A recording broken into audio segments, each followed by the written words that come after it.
So this week's presentation, well, we can figure it's about dogs. Voyage Dog Rescue presents Can Animals Talk to Us? Featuring internationally known author and animal communicator Diane LeBlanc. Everyone talks to their pets, but what if we could learn to listen to what they are saying to us? Diane is part of a growing movement that was once discounted as pet psychics, but over the past 70 years has gained legitimacy as sciences continually add to our field of knowledge about animals. Diane's going to show us that animal communication is neither magic nor mind reading, but an innate skill we all have if we take the time to develop it. Rescue dogs and their issues will be one of her focuses. Diane will give demonstrations with selected Bon Voyage dogs that will be present. To learn more about Diane, you can visit her website, becomingapetwhisperer.com. becomingapetwhisperer.com. You can also find that information on the what is this, Open Circle website. So introducing Diane today is Kelly Luker. She is the foster care coordinator for Bon Voyage.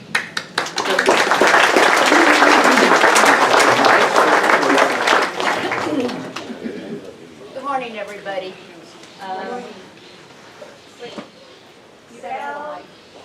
I'm gonna have to hold her and my notes. Can you all hear me? No. Yes. Okay, thank you. Anyway, as she said, my name's Kelly Luker. I am the foster care coordinator. I am the foster care coordinator for Bon Voyage Dog Rescue.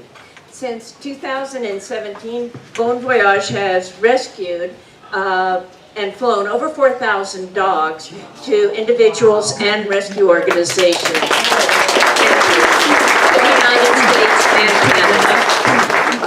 We primarily rely on foster homes, and for those of you not familiar with the term, these are bridge homes that volunteers provide between the streets from where the dogs come from to their eventual homes. Many dogs we have rescued have never been indoors, never eaten on a regular basis, have never received affection. And foster families help prepare them for their best life ever. That's why we've asked our very special guest here today, so you can learn more about the foster experience from the dog's perspective. But before I turn it over to her, I want to briefly give you a human perspective of fostering. You'll find an information sheet on your chair that attempts to address most of the questions people have about fostering dogs. But I want to talk about the main concern that I hear. When people meet one of my foster dogs, the most common response is, "Oh, I could never do what you do. I'd fall in love with them and want to keep them." And I'm here to tell you that's exactly what happens. I fall in love with every dog I've ever fostered. Every time I say goodbye to one of my dogs, I cry. I ask myself if that was the one I should have kept. And it's hard to say no. Not this time. But you know, y'all and me, we've lived long, we have lived this long because we're tough. We come from a generation that knows how to sacrifice, and we know how to do something difficult in order to serve a higher good. So I'm going to ask you all to try fostering one dog, one time. I want you to help me create a future where we never have to see another dog lying on the side of the road dead, or worse yet, dying on the side of the road. A future where I never have to nurse another dog with broken bones, or back from near starvation, or trauma caused by years of physical abuse or neglect. We have, excuse me, foster parents, some of them with their pups today, if you could all stand, and including our Bon Voyage director, Annette Thompson. And I urge you to ask them questions and maybe give their pups a belly rub. Of course, all Bon Voyage dogs, including the fosters, including Echo, that are here today are available for local adoption. And now on to what you have been waiting for. Please give a warm welcome to Diane LeBlanc.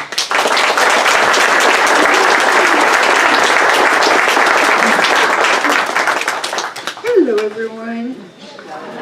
I was wasn't expecting that many people, but it's a good thing. Is it okay? Do you hear me? Okay. No? Wait, let me do this. I think it's better, right? Is it too much? No? Good. Well, it's a nice thing for me to be here and to talk to you about what I love most, the animals. They're part of our lives. Even though some of them are not our own, we always encounter animals wherever we go. You can hear the birds right now. They are part of the animal kingdom. So what about if we can talk to birds? Imagine waking up in the morning and saying, can I sleep a little bit more? Can you go sing somewhere else? Wouldn't you like that?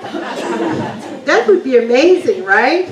Or another thing that works, imagine that you're having ants in your house. I'm sure it never happens to anyone here in Mexico, but just in case, what if we could talk to them and ask them to go somewhere else?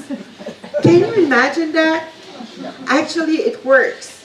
For example, with the ants, what I do is, you're going to think I'm crazy, but that's why I'm here, so that's fine with me. I take a rock and I record a message in the rock saying, my husband is not nice, he's going to kill you if you don't go away. And usually, after a few days, there's no more ants in the house. That's kind of neat, right? So you might think that it's completely bogus and it doesn't work. But actually, last year in the States, out of the 10 bestseller books, 2 of them were about animal communication. So there must be a lot of crazy people out there. I'm not the only one for sure. Talking with the animals is the same as talking with people. I'm sure it happened to you. You're thinking about someone that you love, and in the next few minutes, the phone rings. Does it happen to you? Why do you think it's happening? Could it be that we are connected somehow? That we have a relationship? So it's the same with animals. You always talk to animals, even if it's to say, shut up, to the dog on the other side of the fence. So you do talk with animals. The important thing is, do you listen when they are answering? Can you figure out what they're trying to tell you? So there has been a lot of people that are whisperers all over the world. I'm from Canada. This is why my French accents come from. So I know that a lot of people in my neighborhood already talks to dogs. That's why I haven't done a lot of talks about that, because I know that there are so many people that are used to do that, that it seemed to me like more than enough. But here, since I've been in the Lake Chapala region, I can see how many people have pets. It's like if we were waiting our life and got rid of our kid finally, so that now we can have pets at home, right? Maybe it's also because we feel that we have more time to share with people that will, and I say people, consciously, because for me, animals are sentient beings. So imagine that you are choosing to have those people with you, those beings with you, because you can feel that by sharing your life with them, it will be fulfilled. They really are sentient beings.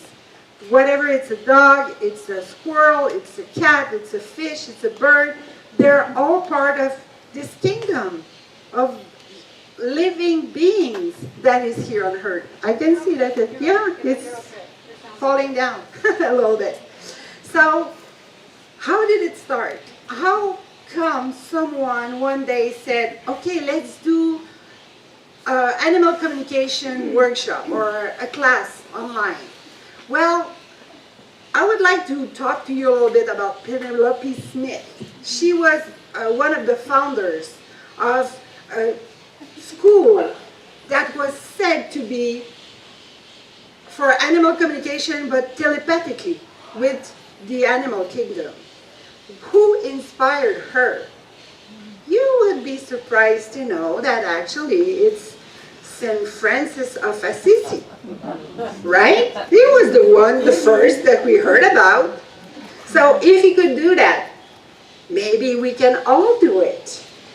Maybe it's important that we learn that skill. It's as using telepathic gift with the people that we love. Sometimes you worry, for example, about your daughter or your son, and there's a feeling inside of you that says to you that there's something happening with them. You might not know what exactly, but you can feel it, right? It happens sometimes. So imagine that you use that same feeling, the emotion, the relationship with your animals to go a little bit deeper and try to understand what's happening with them. At first, well, for me, I always talk with animals. Actually, it's more like I didn't have to learn how to do it, but if animals were talking to me, I'm polite, so I would answer, you know? Because, of course, I could hear them, but my husband couldn't.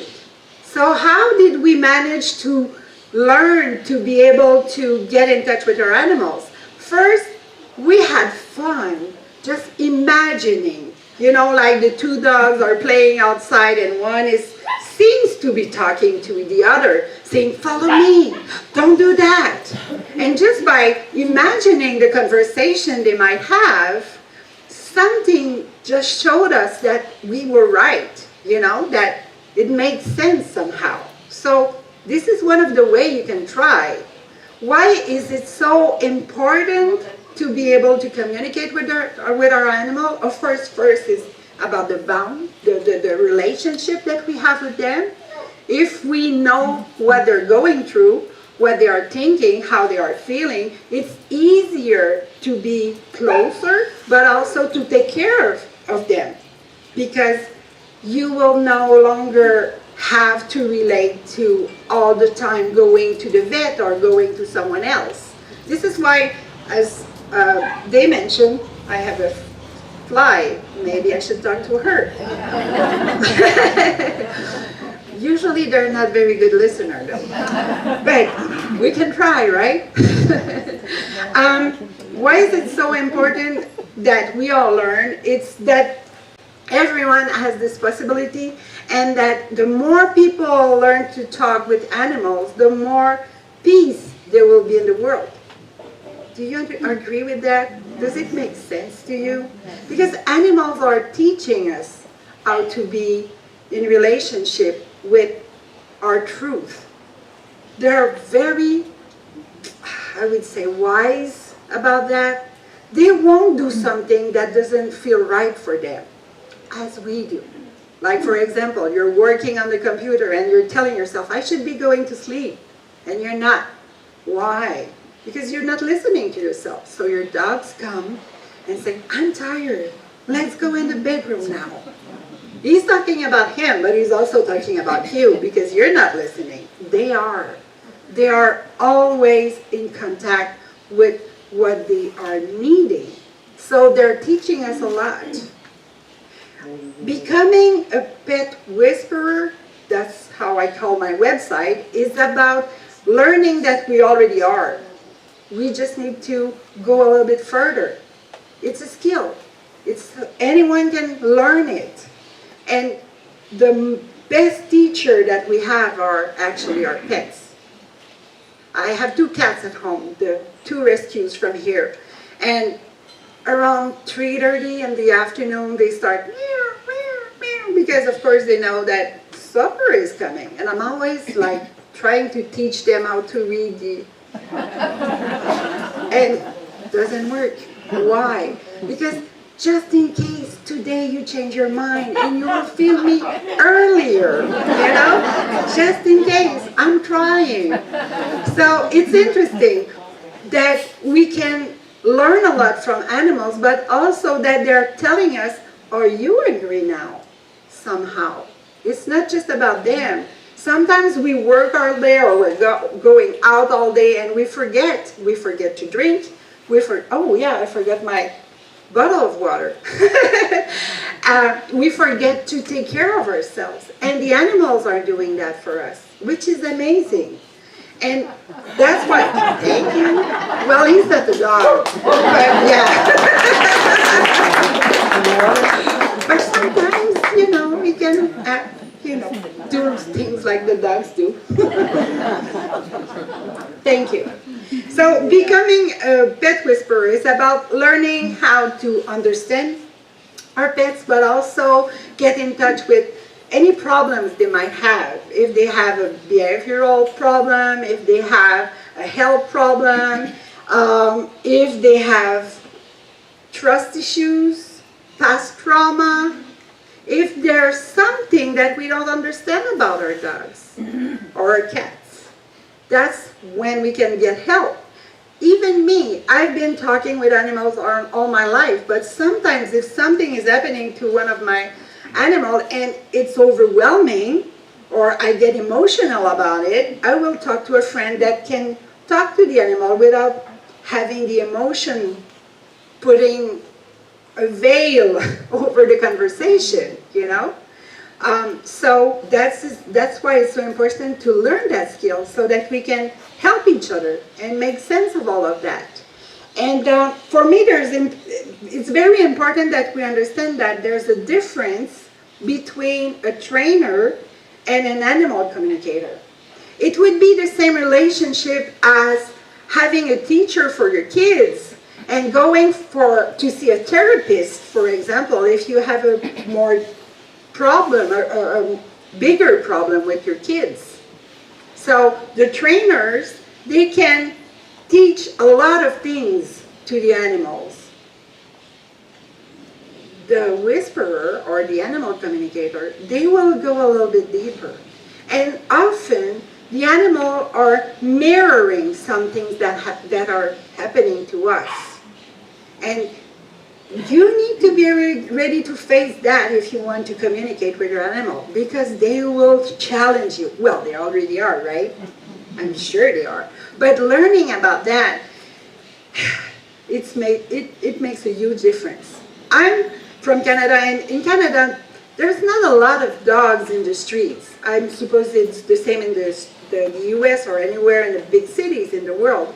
Here in Mexico, you see dogs everywhere, right? They seem to know where they're going and they're enjoying their walk by themselves, no one having to chase them. They know what they're doing.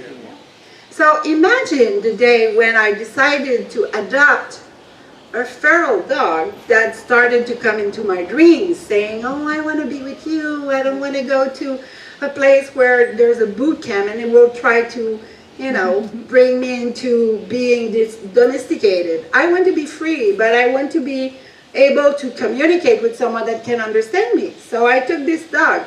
She's amazing.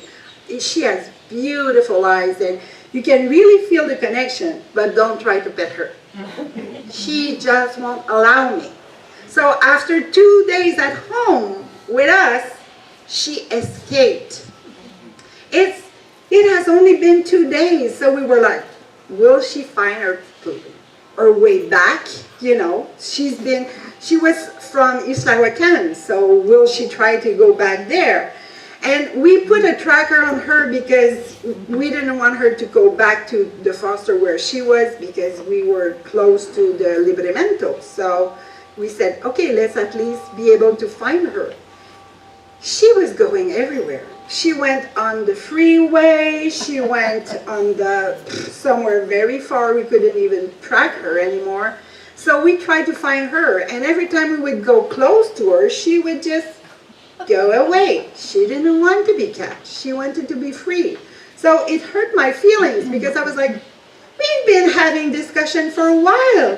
We're friends. Why are you doing that to me? And she says, it's not about you, it's about me. I want to be free.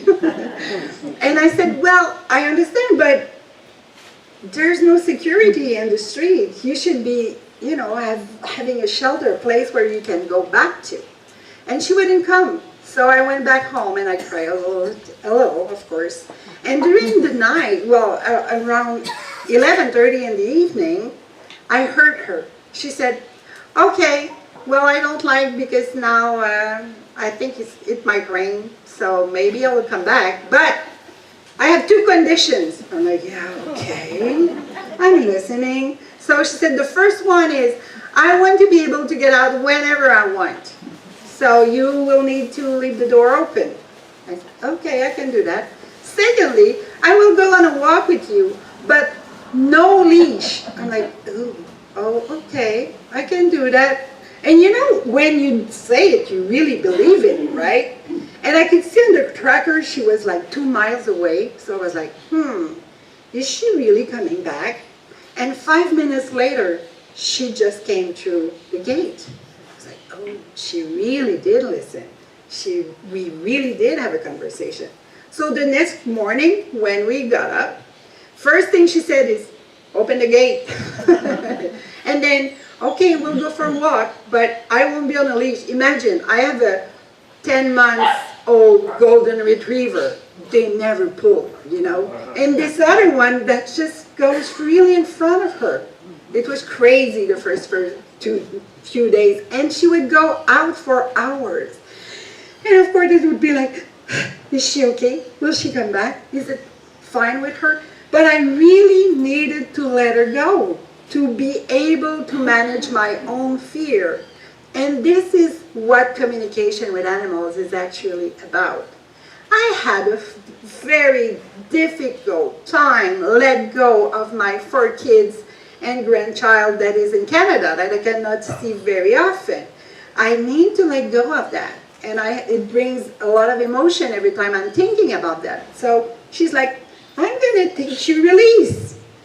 I'm going to teach you how to let go and be confident that everything is fine. I mean, yeah, okay.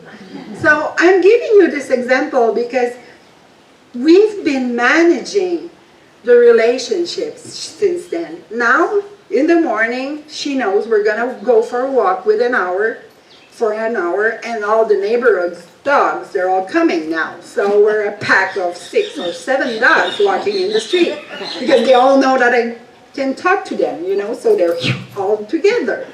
And then when we come back, she says, okay, at first it was like, please let the gate open. And now it's like, I don't like when all those dogs are coming in. So can you close the door now? That's what I'm doing now. So you see, it's evolving. The relationship is changing. And that's what it's so amazing to be able to communicate with animals that can bring that much openness inside our heart. Another example is that lady that came for a session with me. And we were talking about the problems her little dog had. And at one point she said, you know, something is very strange. She's been nurtured a few months ago, and since then I cannot touch her belly. And I asked the dog, of course, why are you doing that? You didn't do that before. Is it because of the scar? And she said, well, you know, my parent, she also has a scar on her belly. And she's kind of self-conscious about that. So I thought I should be too. See what I mean? It's very interesting. So the lady was teaching, just by being herself, things to the dogs that made sense to her. But it created like a problem because she didn't know how to be better. Last week I had the consult with that beautiful dog over there. And at one point I was telling her, you need to be able to relate to people and stop being scared because it will be very hard to find your house. And I asked the parents, the foster parents, how long are you able to keep her? And they said, well, as long as she needs to be with us. And I looked at her and she looked at me like, no, don't say it. I'm like, yeah, well, I have to say it because this is why I'm being paid. No, please don't say it. And she was focusing in my eyes. And I said, well, she's saying that she will never be better, so you'll have to keep her forever. And she went like, oh, shit. Exactly like that, right? can see when something like this is happening, that it's true. I'm not faking it because the dog is already showing it. Imagine that you can do that, that you can experiment that on your own, for yourself, with your own animals, and even the animals of your neighbors. That can make a huge difference in your life and in theirs.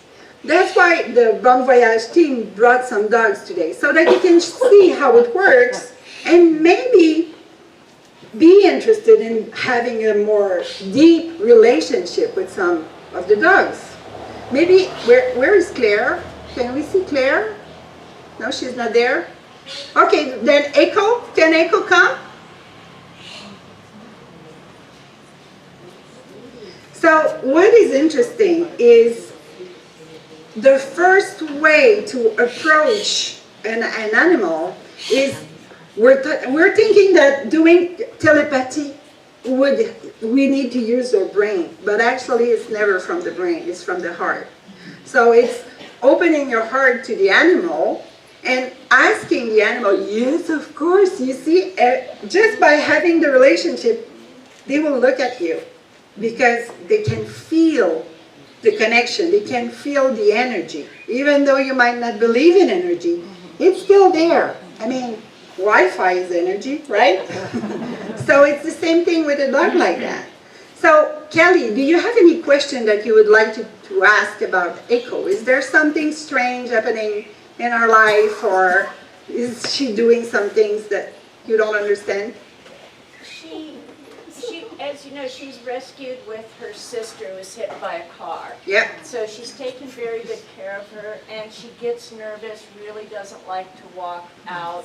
Very far from her. Exactly. When Yeah. we go out to, like down to the lake, then she's okay off leash. But Okay.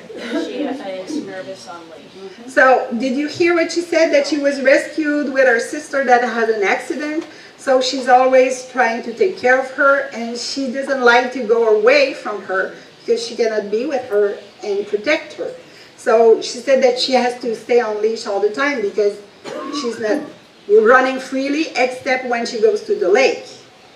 So, for example, in a situation like this, it's like, do you believe that your sister is in good hands? She's like, what are you saying to me, right?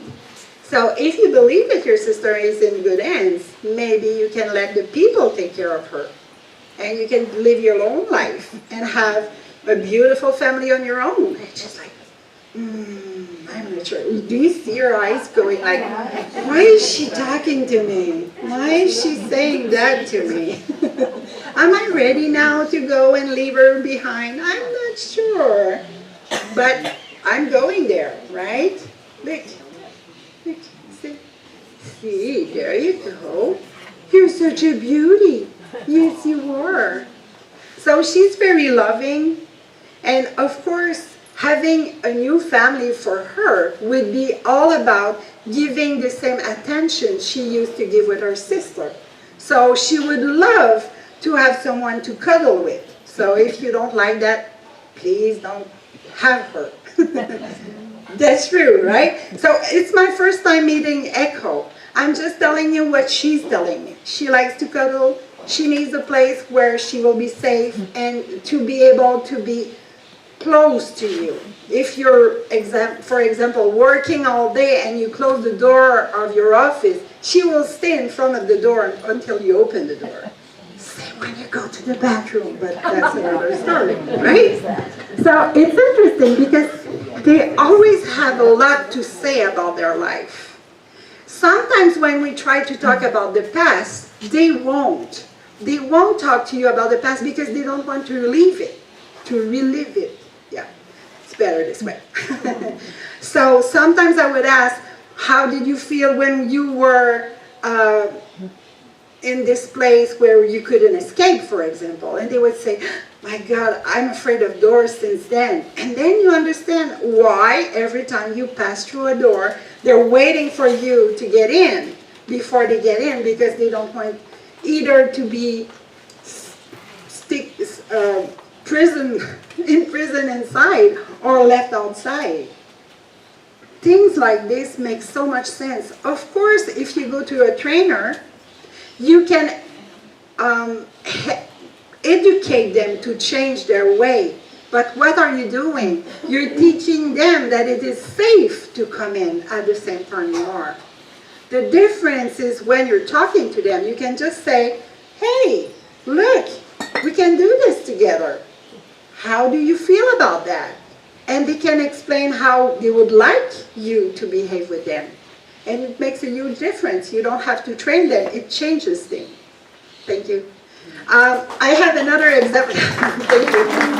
I have another example for that. One of the lady that came for a session, she came with her 2 dogs. And she said, every time we want to walk, have a walk outside, one of the dogs is always, not wanting to have a leash, not wanting to follow the other one. And she says, I believe it's because the male is dominant and the female is kind of shy. And I asked the girl, and she said, no, actually, I would like for them to go out so I can have the whole house for myself, It would be a lot easier if he's not around.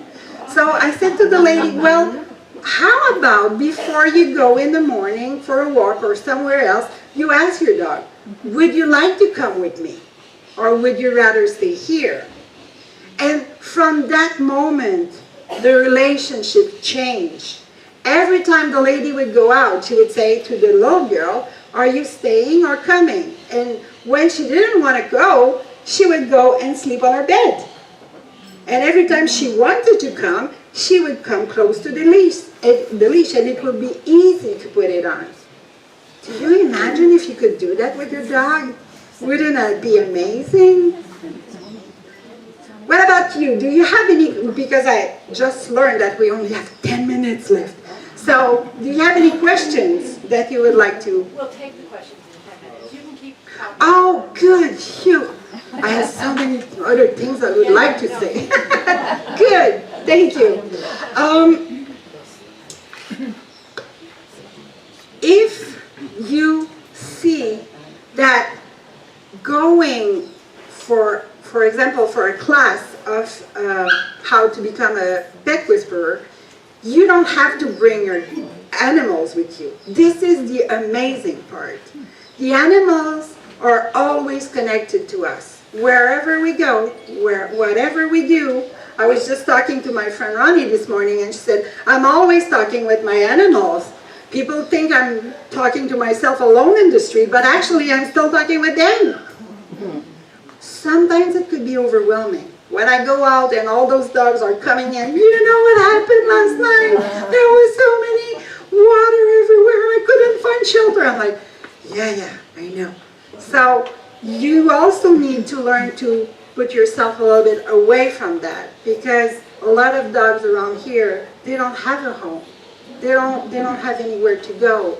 So they can use your emotion to make you a little bit sad about them, like, please take care of me. But I don't want to be in your house though. I don't want to be a trained puppy. I just want you to feed me. I'm like, yeah, I know. So it's costing us a lot every month, but worth the trip, because instead of trying to attack our cats and feed on them, they wait for us to give them the food that they need. So if you're interested, I'm doing that around here. The next one is at Clicker Pets on September 16, and you have, you can go see my husband. You can register. We have a special now, so if you do that before, then you will have the opportunity to pay less, which is always interesting, right? I might do another one in November then. But what is interesting on those days is you bring pictures of your animals, and it's even easier than being in front of them, because you're not influenced by the way they are behaving, by the way that they're acting in front of you. It's the same thing with people. It's easier for me to connect when they're away. That's why I do almost all my session online, because you don't have to acknowledge all the baggage, the emotion, and the thoughts that are there.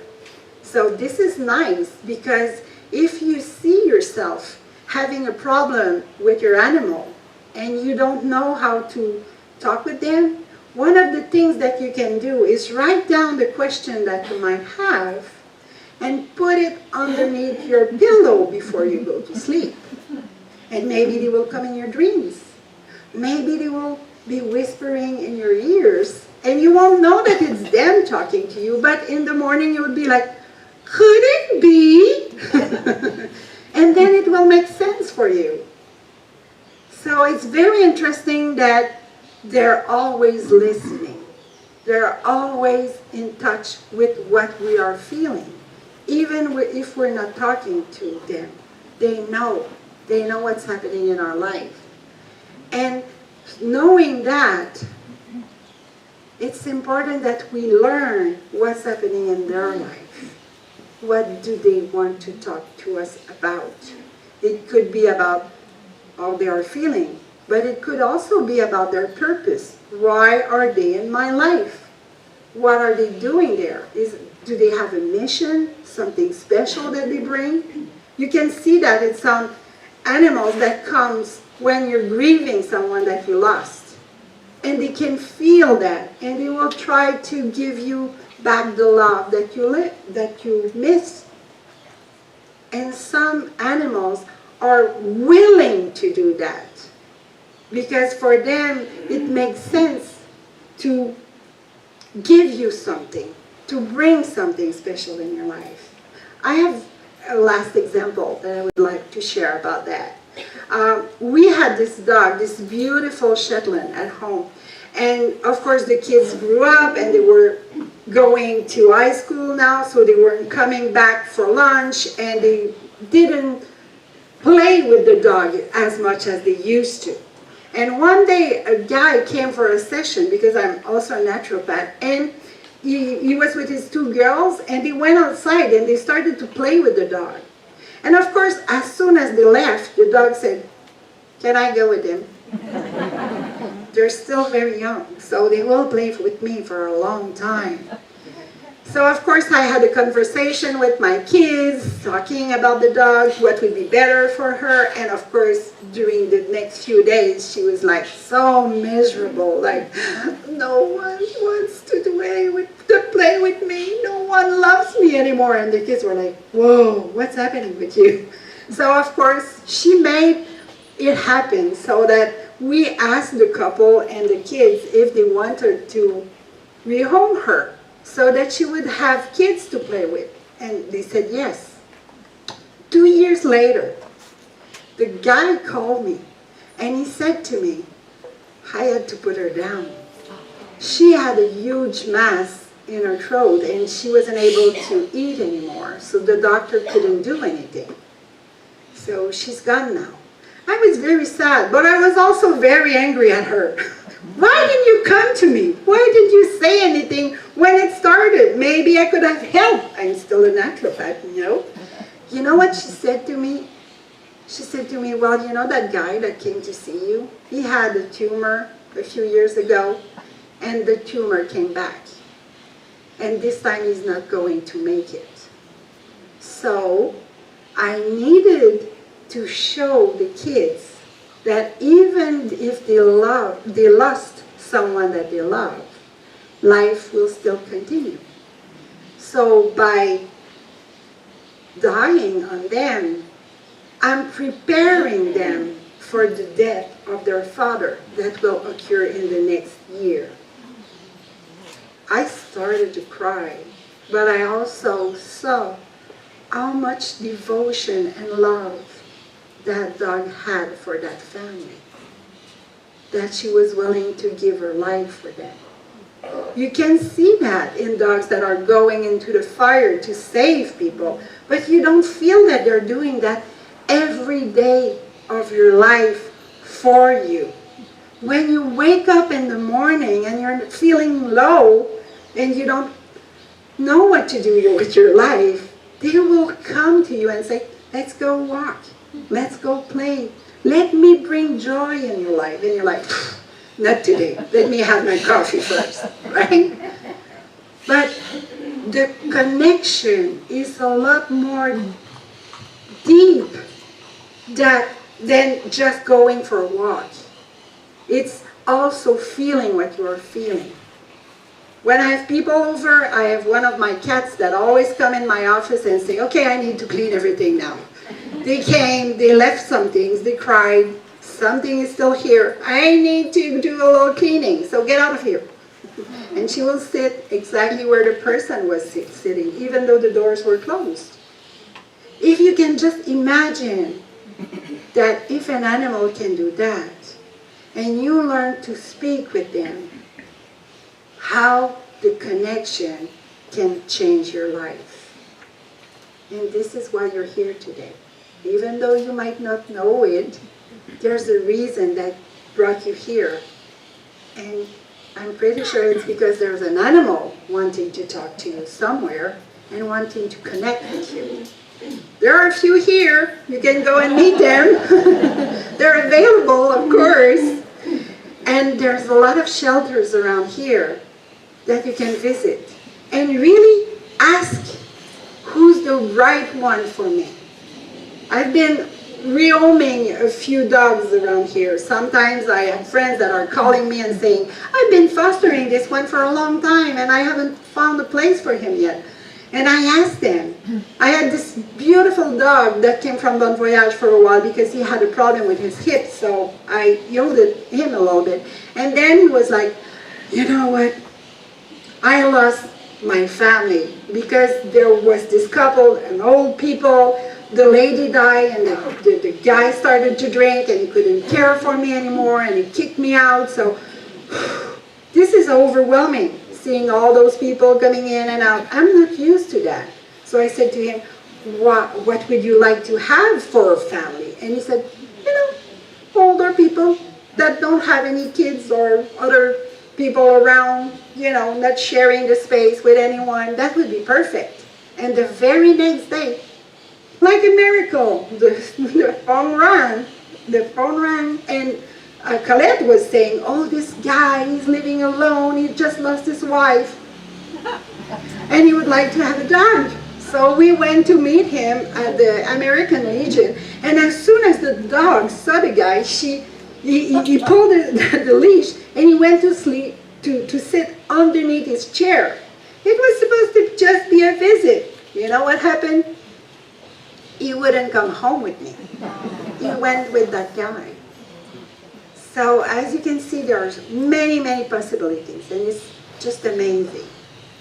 I hope that it brought something to you to interest you in learning more. You can go online. There are many videos and many talks, and a lot of people are talking about animal communication. On my website, I think we have 13, 14 videos that you can watch about a lot of things concerning your animals. So you can go and watch that if you'd like. Time for questions. It's time for questions. Thank you so much. My Let's give you a pleasure. hand right now. Yeah, thank That was fantastic. Really wonderful. If anybody has a question, please raise your hand. I'll bring the mic. Please use the mic. I can scoot by. Do you think a particular breed or the breed of the dog or mixed breed is more receptive to communication? Or would there be a breed that would be, no, I don't want to talk about it? Well, it's not about breeds. It's more about what kind of life they have.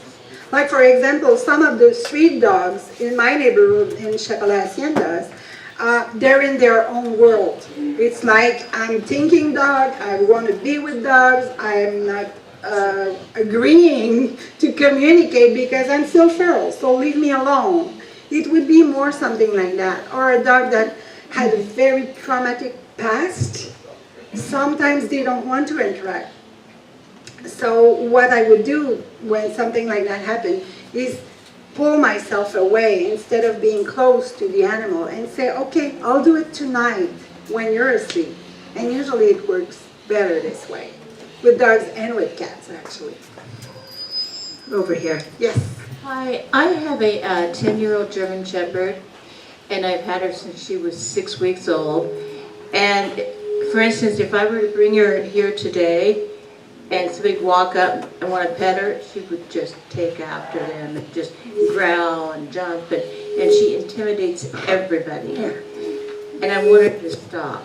Yeah, I And understand. Well, the first thing is, are you living alone? yes, Yes. So, of course, she wants to protect you. Mhm. She feels that you need to have someone always protecting you. And since there's no one else in your life, she believes she's your man.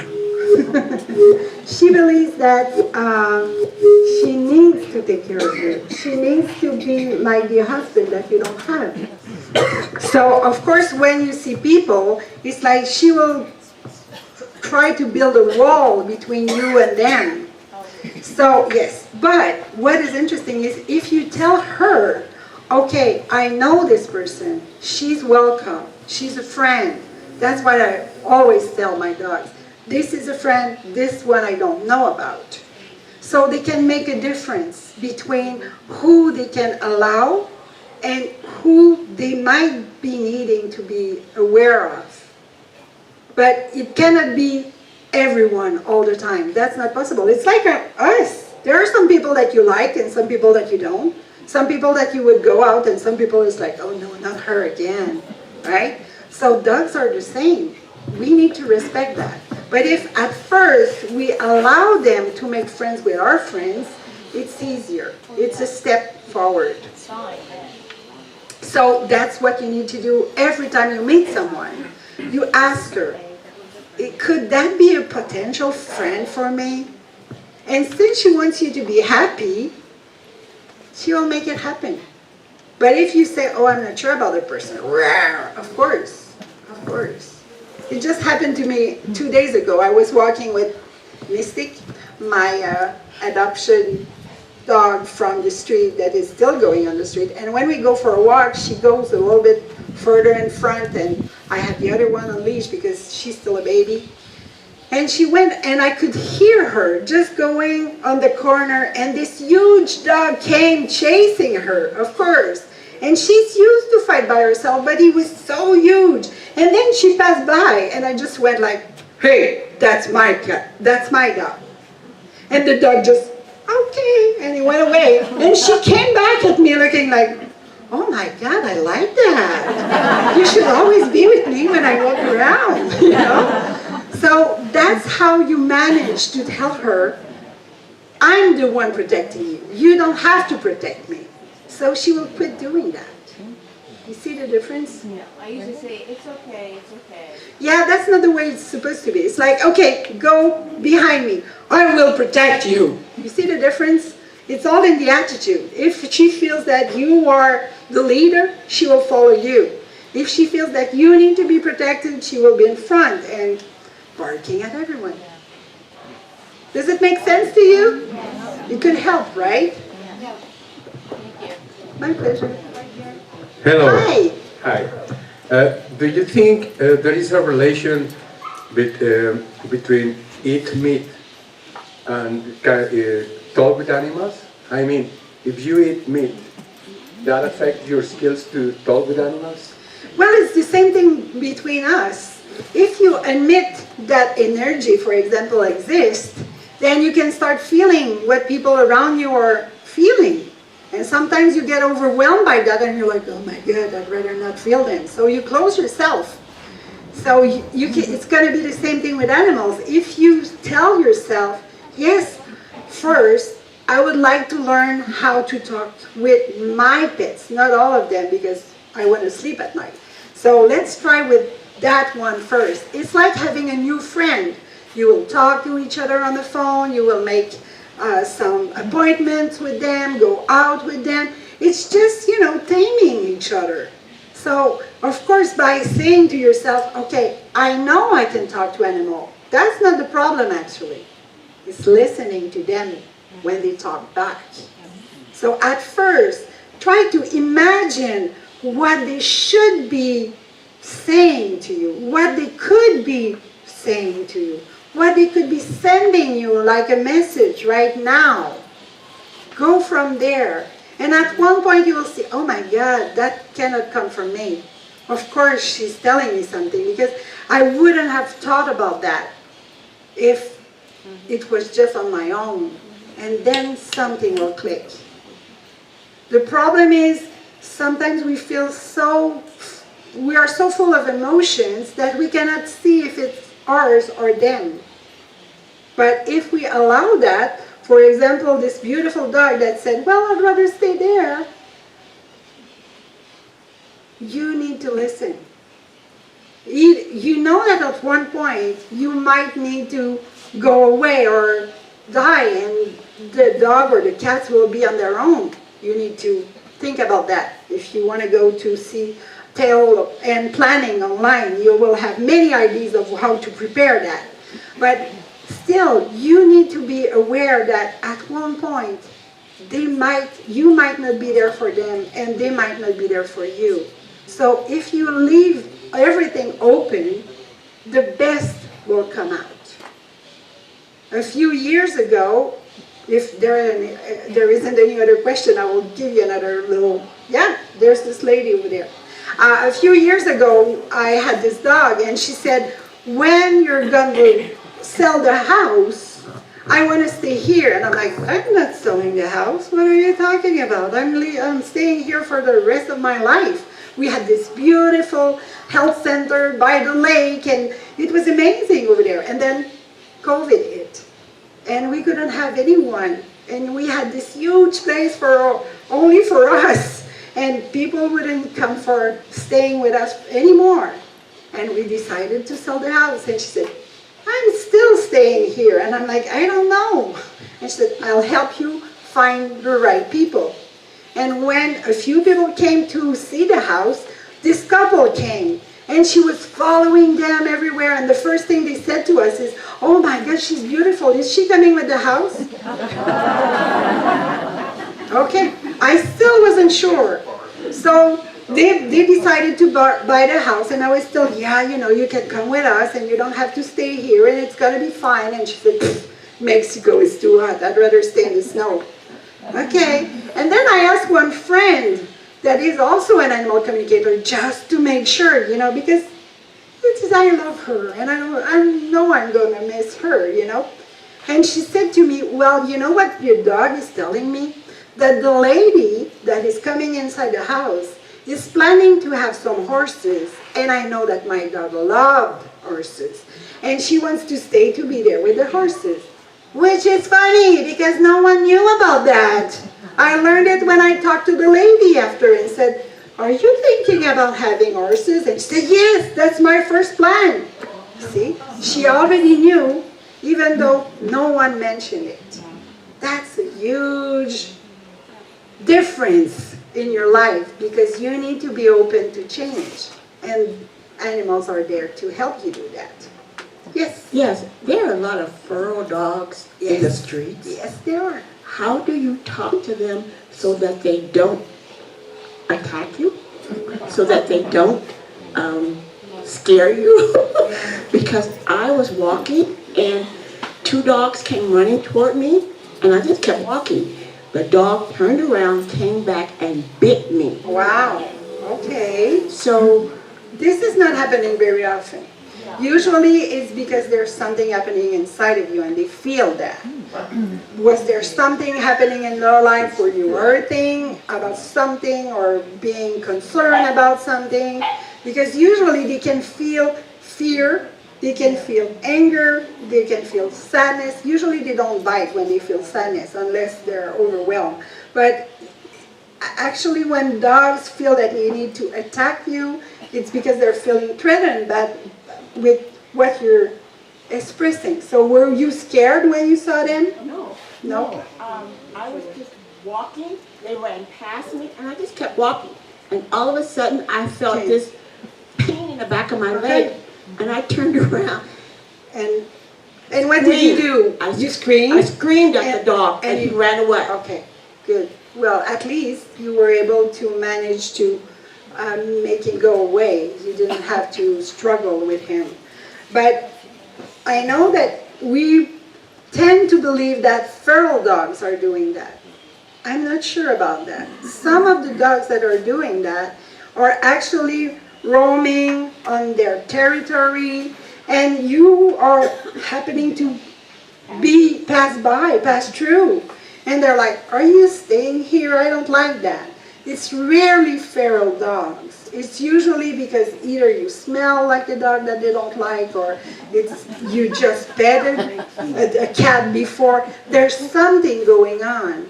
But what is interesting is before, it's not while it's happening that you can do something about it. You know, it came to you and you weren't prepared for that. But imagine that you're walking on the street and saying, okay, I'm in my own little bubble.